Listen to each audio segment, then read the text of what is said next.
Good morning class. आज हम करेंगे रिलेशन किस किस का between kinetic energy and momentum. ये अगर आपको याद हो तो मैंने 9th क्लास में भी करवाया था ये एक बार।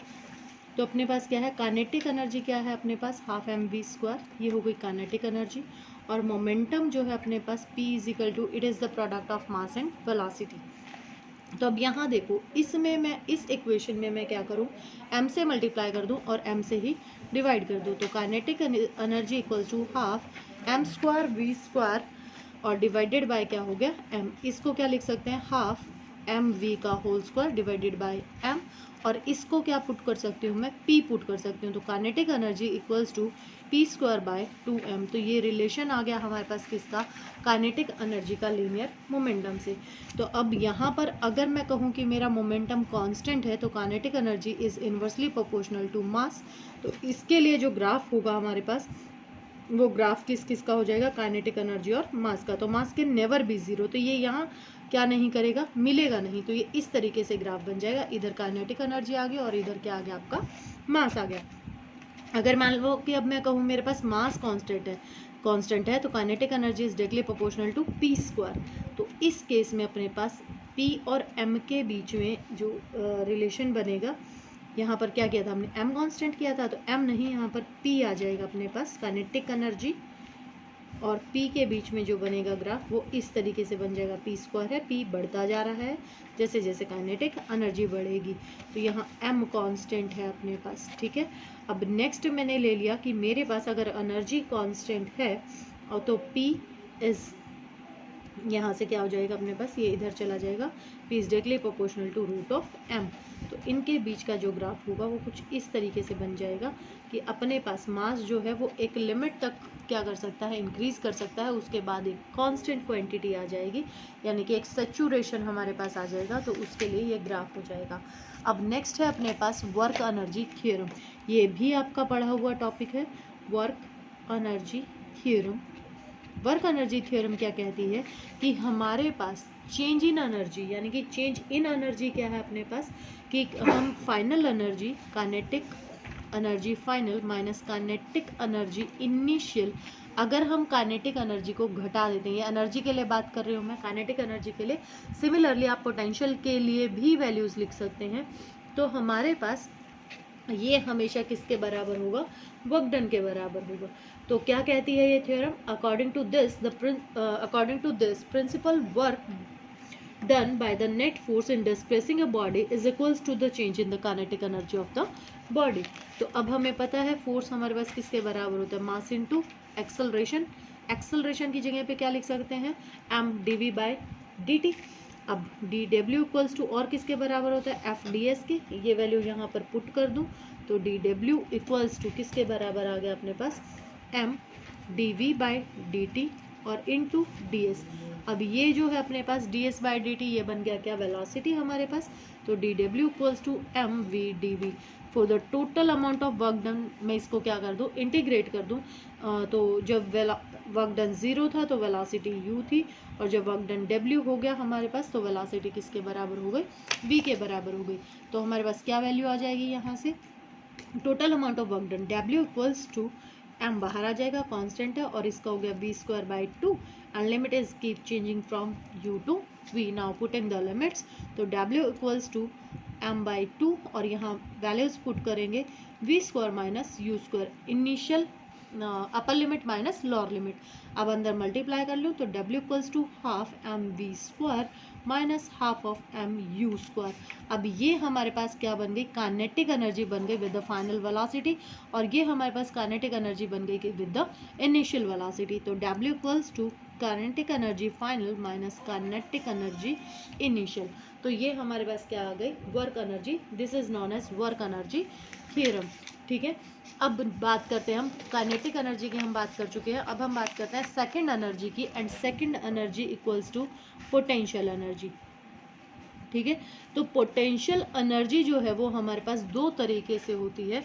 दो तरीके कौन कौन से हैं हमारे पास, potential energy equals to gravitational potential energy, gravitational potential energy और दूसरी हमारे पास होती है elastic potential energy. Elastic potential energy.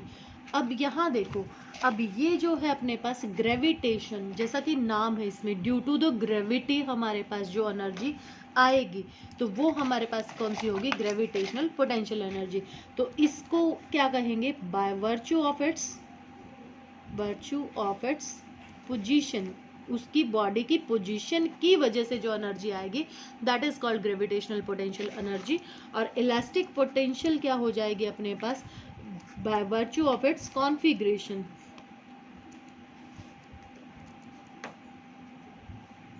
Configuration का मतलब क्या है यहाँ पर, कि हमारे पास उसकी जो शेप साइज है, जो बॉडी है, वो किस तरीके से हमारे पास चेंज हुई है, तो ये हमारे पास वैल्यूज आती हैं।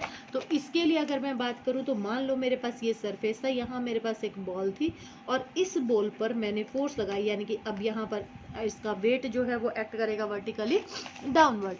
अब मुझे इसको कहाँ लेके जाना है, किसी पोजीशन यहाँ तक लेकर के जाना है, ठीक है। और मैंने मान लिया कि सरफेस से ये जो हाइट है अपने पास, ये हाइट किसके बराबर है, h के बराबर। तो मुझे इसको चलाने के लिए इस डायरेक्शन में क्या लगानी पड़ेगी, फोर्स लगानी पड़ेगी। अब फोर्स मुझे कितनी लगानी पड़ेगी, जितनी अपने पास क्या है, mg है। तो वर्क डन हमारे पास किसके बराबर होता है, फोर्स इंटू डिस्प्लेसमेंट। डिस्प्लेसमेंट कितना हुआ, h, तो फोर्स कितनी लगाई, उसके वेट के बराबर। तो W इक्वल्स टू किसके बराबर आ गया, mg, h के बराबर। तो ये हमारे पास वैल्यू आ गई किसकी, ग्रेविटेशनल पोटेंशियल एनर्जी। लेकिन एक चीज़ और है, अब यहाँ देखो कि हमारे पास जो वेट एक्ट कर रहा था इट इज़ वर्टिकली डाउनवर्ड, और जो फोर्स हमने लगाई है वो कहाँ लगाई, अपवर्ड लगाई है, अपोजिट डायरेक्शन में लगाई है, ड्यू टू विच तो F जो है वो हमारा क्या होगा, नेगेटिव होगा। तो अब यहाँ पर जो ये वर्क डन हो रहा है हमारे पास, ये हो रहा है किसके against, against the force of gravity की फोर्स के अगेंस्ट के काम कर रहे हैं हम। तो W इक्वल्स टू किसके बराबर आ जाएगा, माइनस ऑफ mg के बराबर आ जाएगा। और दैट मीन्स कि अपने पास ग्रेविटेशनल पोटेंशियल एनर्जी जो होती है वो नेगेटिव वर्क डन है, क्योंकि हम बॉडी को क्या कर रहे हैं, अर्थ से दूर लेकर के जा रहे हैं। और इसको हम डिनोट कर देते हैं, वैसे आपकी बुक में ये v से इंटू एच करके लिखा हुआ है, v पोटेंशियल होता है, जो आपने 10th क्लास में पढ़ा था। पोटेंशियल से भी इसको लिख सकते हैं, और इस एनर्जी को हम जो डिनोट करते हैं वो हम डिनोट करते हैं किससे, u से। तो ये हमारे पास क्या कहलाएगी, ग्रेविटेशनल पोटेंशियल एनर्जी कहलाएगी, ठीक है। और इसी तरीके से अभी जैसे हमने क्या निकाला था, वर्क एनर्जी थ्योरम निकाली थी, तो वर्क एनर्जी थ्योरम अपने पास क्या आ जाएगी, अब अगेंस्ट जा रही है, तो V I minus of V F equals to किसके बराबर होगा, डेल्टा वी के बराबर होगा। यानी कि ये अपने पास किसकी वैल्यू आ जाएगी, पोटेंशियल की वैल्यू आ जाएगी, ठीक है।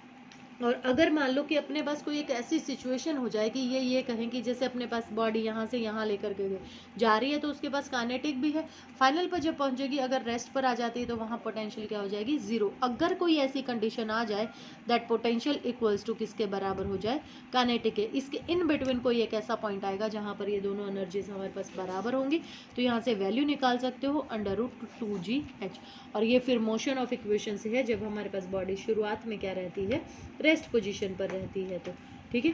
तो ये वैल्यू थी हमारे पास किसकी, ग्रेविटेशनल पोटेंशियल एनर्जी की। अब हम निकालते हैं कि कौन सी, इलास्टिक पोटेंशियल एनर्जी। तो इलास्टिक पोटेंशियल एनर्जी जो है ये निकाली जाती है किसके लिए, हुक्स लॉ के लिए। हुक्स लॉ क्या कहता है अपने पास, कि हमारे पास कि कोई स्प्रिंग मैंने ले लिया, मान लो कि ये मेरे पास एक स्प्रिंग था और ये इसकी नॉर्मल कंडीशन थी यहाँ पर, ठीक है।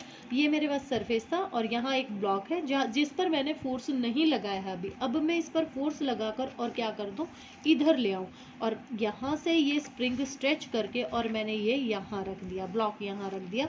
तो अब यहाँ से देखो ये इतनी जो लेंथ है ये क्या हो गई, इंक्रीज हो गई। अगर मैं ये फोर्स हटा दूं, दैट मीन्स अगर मैं ये ब्लॉक हटा दूं, तो ये स्प्रिंग वापस से अपनी इनिशियल पोजीशंस को क्या कर लेगा, रिगेन कर लेगा। अब ये अपने को पता है कि अकॉर्डिंग टू न्यूटन्स लॉ कि कोई भी अपना स्टेट चेंज नहीं कर सकता जब तक कि उसके ऊपर कोई फोर्स नहीं अप्लाई की जाती है। तो हमारे पास जो यहाँ पर इस स्प्रिंग को वापस से यहाँ लेकर के आई, that force is called restoring force. इस फोर्स को हम क्या नाम देते हैं, रिस्टोरिंग फोर्स। और ये जो रिस्टोरिंग फोर्स है, ये रिस्टोरिंग फोर्स आपके पास उतनी ही होगी, इक्वल होगी किसके, डिफॉर्मिंग फोर्स के। डिफॉर्मिंग कौन सी थी, जो हमने इस पर अप्लाई की थी, तो डिफॉर्मिंग फोर्स के बराबर होगी। But it always act in the opposite direction of the deforming force, that's why we take the negative sign. तो F माइनस ऑफ F तो कितनी हुई, जितनी ये एक्सटेंशन हुई, तो डायरेक्टली प्रोपोर्शनल टू x, और F equals to minus of k x. ये माइनस मैं इधर ले लूँ तो K जो है अपने पास, ये K जो है ये कहलाता है अपने पास क्या, स्प्रिंग कांस्टेंट। इसको नाम दिया जाता है क्या, स्प्रिंग कांस्टेंट। ठीक है, अब ये फोर्स आ गई अपने पास, यहाँ से K की वैल्यू निकाल सकते हो, डायमेंशंस निकाल सकते हो। तो K इक्वल्स टू क्या हो जाएगी, F बाई एक्स, और हमारे पास क्या आ जाएगी डायमेंशन, m1 L0 हो जाएगा और t माइनस 2। तो ये डायमेंशन हो गई हमारे पास किसकी, स्प्रिंग कांस्टेंट की। और स्प्रिंग कांस्टेंट की यूनिट क्या हो जाएंगी, न्यूटन पर मीटर। ठीक है, तो अपने पास ये वैल्यूज आ जाएंगी किसके, स्प्रिंग कांस्टेंट के लिए। अब इसी के लिए मैं क्या निकाल दूं, इलास्टिक पोटेंशियल एनर्जी निकाल दूं। अगर मैं वर्क डन निकालूं तो मेरे पास वर्क डन किसके बराबर आ जाएगा, वर्क डन फिर से वही कि W equals to total amount of work done, पहले स्ट्रेच नहीं था और फिर हमने x तक क्या कर दिया, इसको स्ट्रेच कर दिया, और F कितना, dx, जो स्मॉल अमाउंट हमने ली है। तो W इक्वल्स टू यहाँ पर वैल्यू रखी है इक्वल्स टू 0, और x, F की वैल्यू की x इंटू डी एक्स। ठीक है, और यहाँ से वैल्यू क्या आ जाएगी, K कांस्टेंट है, और ये हो जाएगा square divided bye 2। Limit put कर देंगे तो ये अपने पास वैल्यू क्या आ गई, हाफ के एक्स स्क्वायर। तो यहाँ पर ये वैल्यू आ गई अपने पास किसके लिए, इलास्टिक पोटेंशियल एनर्जी के लिए। तो हाफ के एक्स स्क्वायर हमारे पास क्या आ जाएगी, वैल्यू आ जाएगी। ठीक है, अब अगर मान लो कि मैं ये कहूँ कि मैंने स्प्रिंग स्ट्रेच किया और मेरे पास वैल्यूज आ गई किसके लिए, कि हमारे पास मैक्सिमम स्पीड जो है वो Vm हो जाए, तो काइनेटिक एनर्जी क्या हो जाएगी हमारे पास, half mv square equals to, अगर स्प्रिंग है तो क्या हो गई ये, इसको कंपेयर कर देंगे तो यहाँ से वेलोसिटी की अगर मैं वैल्यू निकालूँ तो हाफ से हाफ कैंसिल हो जाएगा, तो के m इधर आ जाएगा, और इनटू में क्या आ जाएगा, x, ये स्क्वायर से बाहर आ जाएगा। तो ये वैल्यूज आ जाएगी अपने पास किसकी, स्प्रिंग कांस्टेंट के लिए। ठीक है, तो अब अपने पास एक और एनर्जी आपने पढ़ी थी, that energy is called mechanical energy. Mechanical energy क्या होती है हमारे पास, it is the sum of kinetic plus potential energy. अब अगर आपको कहे कि कंजर्वेशन ऑफ मैकेनिकल एनर्जी आपने दिखाना है, तो यहाँ पर मैं लिखूँ कि एनर्जी इक्वल्स टू, ई से मैं डिनोट कर रही हूँ मैकेनिकल एनर्जी को, के से काइनेटिक एनर्जी को, और वी से पोटेंशियल एनर्जी को। तो अपने पास हमने पढ़ा according to work energy theorem, change in kinetic energy equals to बराबर है किसके, वर्क डन के। तो यहाँ लिख सकती हूँ delta k equals to f d x, या डेल्टा एक्स लिख सकते हैं इसको, यहाँ डेल्टा ले रहे हो तो। Similarly change in potential energy equals to work done. Change in potential energy क्या हो जाएगी अपने पास, minus of delta V equals to F delta X. दो इक्वेशन आ गई अपने पास, on adding both the equations we get क्या आ जाएगा अपने पास, डेल्टा की, ठीक है, plus delta V equals to 0। इस माइनस को मैं इधर ले लूँ तो ये कट जाएगा, तो वैल्यू क्या आ गई अपने पास, ये आ गई। डेल्टा कॉमन ले लूँ तो k plus we equals to 0। अब यहाँ पर देखो, अब मैंने आपको बताया था किसी भी चीज़ का डिफरेंशिएशन अगर 0 होता है दैट मीन्स कि वो क्वांटिटी क्या है अपने पास, कांस्टेंट है। तो अपने पास delta k plus we equals to 0, that means इसको क्या रख सकते हैं, k प्लस वी की वैल्यू क्या थी हमारे पास, e के बराबर थी, तो e हमारे पास किसके बराबर आ गया, कांस्टेंट के बराबर आ गया। तो मैकेनिकल एनर्जी हमारे पास क्या हो गई है, कांस्टेंट हो गई है। ठीक है, और इसके बाद इसका इलस्ट्रेशन है। इलस्ट्रेशन में हमने क्या पढ़ा था, इलस्ट्रेशन ऑफ मैकेनिकल एनर्जी जो हमने पढ़ी थी वो हमने 9th क्लास में भी पढ़ लिया था ये, कि हमारे पास 3 सिचुएशन थी कि एक बॉल यहाँ पर है अपने पास, और उस बॉल को मैं यहाँ तक इस पोजीशन ए पोजीशन तक लेकर के गई हूँ, और इस पोजीशन को नाम दे दिया मैंने सी।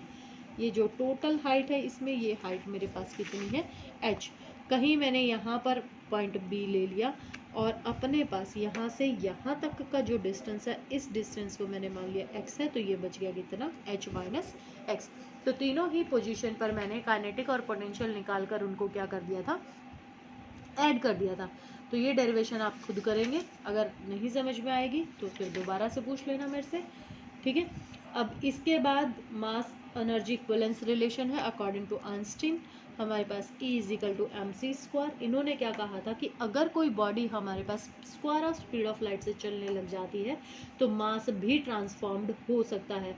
एनर्जी को मास में कन्वर्ट किया जा सकता है और मास को एनर्जी में कन्वर्ट किया जा सकता है, लेकिन प्रैक्टिकली ये पॉसिबल नहीं है अभी तक, क्योंकि ऐसा कोई भी डिवाइस या ऐसे कोई भी कहूँ कि गैजेट नहीं बना है कोई भी जिससे कि हम बॉडी को क्या कर सकें, square of speed of light से चला सकें। यानी कि आप ये देखो कि जो अपने पास है 3 लाख किलोमीटर पर सेकंड, एक सेकंड में 3 लाख किलोमीटर अगर चले ये, तो वो तो हो गई सिर्फ सी, और उसका स्क्वायर और कर दो तुम, तो स्क्वायर करोगे तो 3 या 9, यानी कि 9 लाख, तकरीबन 9 लाख का, लाख से तो ऊपर चले जाएंगे। तो इतनी स्पीड से कोई बॉडी चले एक सेकंड में, तो वो पॉसिबिलिटी हमारे पास अभी तक नहीं है। पार्टिकल्स भी नहीं चलते इवन दो। लेकिन अपने पास ये जो अपने पास वैल्यू इन्होंने दी थी, ये वैल्यू क्या कहा कि जब कोई बॉडी हमारे पास चलती है तो उसका मास क्या करता है, वेरी करता है। और वो मास वेरी कैसे करता है, m = m0। ये m0 है at the when the body is at rest, divided by 1 - v²/c²। तो यहाँ v वेलोसिटी है बॉडी की और c वेलोसिटी है यहाँ पर किसकी, लाइट की। तो अपने पास क्योंकि जब हम चलते हैं तो हमारी यहाँ कंपैरेबल ही नहीं है ये वैल्यू, तो ये 1 ही हो जाता है, इसलिए हमारा रेस्ट मास और हमारा मूविंग मास सेम रहता है। लेकिन पार्टिकल्स के लिए, जैसे फोटोन का रेस्ट मास हम 0 कहते हैं, लेकिन जब फोटोन चलने लग जाता है तो इट हैव सम मास। तो ये वैल्यूज हमारे पास उसके लिए थी। ये आइंस्टाइन की दी हुई इक्वेशंस है। अब नेक्स्ट टॉपिक है हमारा कोलिजन, और कोलिजन हम करेंगे नेक्स्ट वीडियो में।